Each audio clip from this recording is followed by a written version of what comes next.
Assalamualaikum warahmatullahi wabarakatuh. Perkenalkan, nama saya Nisa Fedria dari kelas IK 3 dengan NIM 418244081. Saya di sini akan mempresentasikan mengenai tauhidullah yang artinya menghayati kehadiran Allah Subhanahu wa taala. Tauhid sendiri ini berasal dari kata qahada yuwahidu tauhidan yang artinya menyatukan, mengesahkan atau mengakui bahwa sesuatu itu satu. Tauhid adalah pegangan pokok dan sangat menentukan bagi kehidupan manusia. Dan Allah Subhanahu wa taala berfirman dalam Al-Qur'an surat An-Nahl ayat 97 yang artinya barang siapa yang mengerjakan amal soleh baik laki-laki maupun perempuan dalam keadaan beriman, maka sesungguhnya akan kami berikan kepadanya kehidupan yang baik dan sesungguhnya hanya akan kami berikan balasan kepada mereka dengan pahala yang lebih baik dari apa yang telah mereka kerjakan. Dan tauhid adalah esensi akidah dan iman dalam Islam yang merupakan landasan utama yang pertama dan keyakinan Islam dan implementasi ajaran-ajarannya. Tanpa tauhid tidak ada iman, tidak ada akidah, dan tidak ada Islam dalam arti yang sebenarnya. Tauhid ini bermacam-macam ya, ada 4. Yang pertama ada tauhid uluhiyah atau rububiyah, yaitu meyakini bahwa Allah yang menciptakan makhluknya. Dan yang kedua ada tauhid ubudiyah, yaitu Allah itu satu-satunya zat yang harus diibadahi. Yang ketiga ada tauhid isti'anah, yaitu Allah satu-satunya zat yang patut dimintai pertolongan. Dan yang terakhir yaitu yang keempat, tauhid asma wa sifat, yaitu Allah maha segala-galanya. Sifat dalam asmaul husna, tauhid dalam berbagai segi kehidupan, yaitu pada beberapa bidang. Yang pertama ada bidang pendidikan, bidang iptek, bidang sosial, budaya, bidang ekonomi, bidang politik.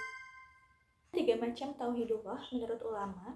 Yang pertama ada tauhid rububiyah, yang artinya yaitu mentauhidkan Allah dalam perbuatannya, seperti mencipta, menguasai, memberikan rizki, mengurusi makhluk, dan lain-lain.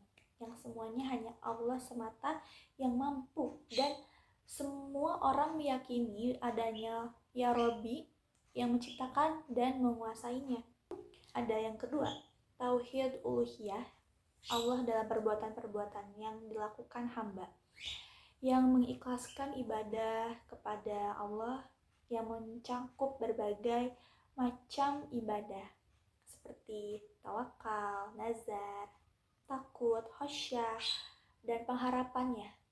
Tauhid inilah yang membedakan umat Islam dengan kaum musyrikin.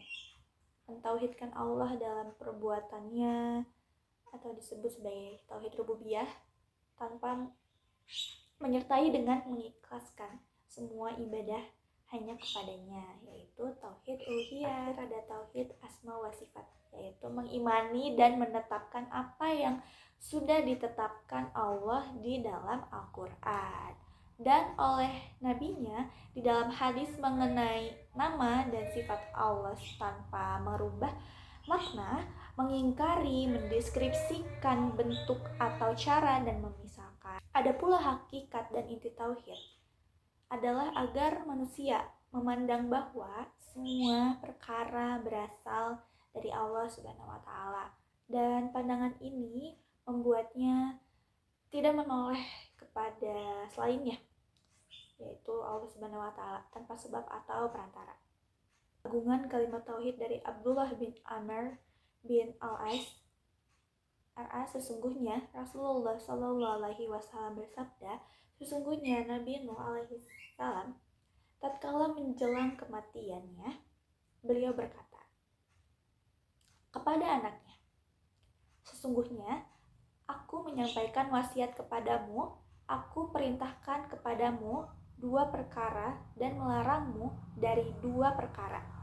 Pentingnya apa sih mempelajari tauhid? Banyak sekali orang yang mengaku Islam, namun jika kita tanyakan kepada mereka semua, apa itu tauhid? bagaimana tauhid yang benar, maka sedikit sekali orang yang dapat menjawabnya. Dan sungguh ironis melihat realita orang-orang yang mengidolakan artis-artis atau pemain sepak bola, idol, sejak begitu hafal dengan nama, hobi, alamat, sifat, bahkan keadaan mereka sehari-hari. Di sisi lain, seseorang mengaku menyembah Allah, namun ia tidak mengenal Allah yang disembahnya. Ia tidak tahu bagaimana sifat-sifat Allah, tidak tahu nama-nama Allah, tidak mengetahui apa hak-hak Allah yang wajib dipenuhi. Maka sangat penting dan sangat urgent bagi setiap muslim ya mempelajari tauhid yang benar. Bahkan inilah ilmu yang paling utama. Syekh Muhammad bin Salih Al-Utsaimin berkata, sesungguhnya ilmu tauhid adalah ilmu yang paling mulia dan paling agung kedudukannya. Setiap muslim wajib mempelajari, mengetahui, dan memahami ilmu tersebut karena merupakan ilmu tentang Allah Subhanahu wa taala, tentang nama-namanya, sifat-sifatnya, dan hak-haknya atas hamba-hambanya. Mungkin segitu saja yang bisa saya sampaikan mengenai materi tauhidullah. Terima kasih atas perhatiannya. Wassalamualaikum warahmatullahi wabarakatuh.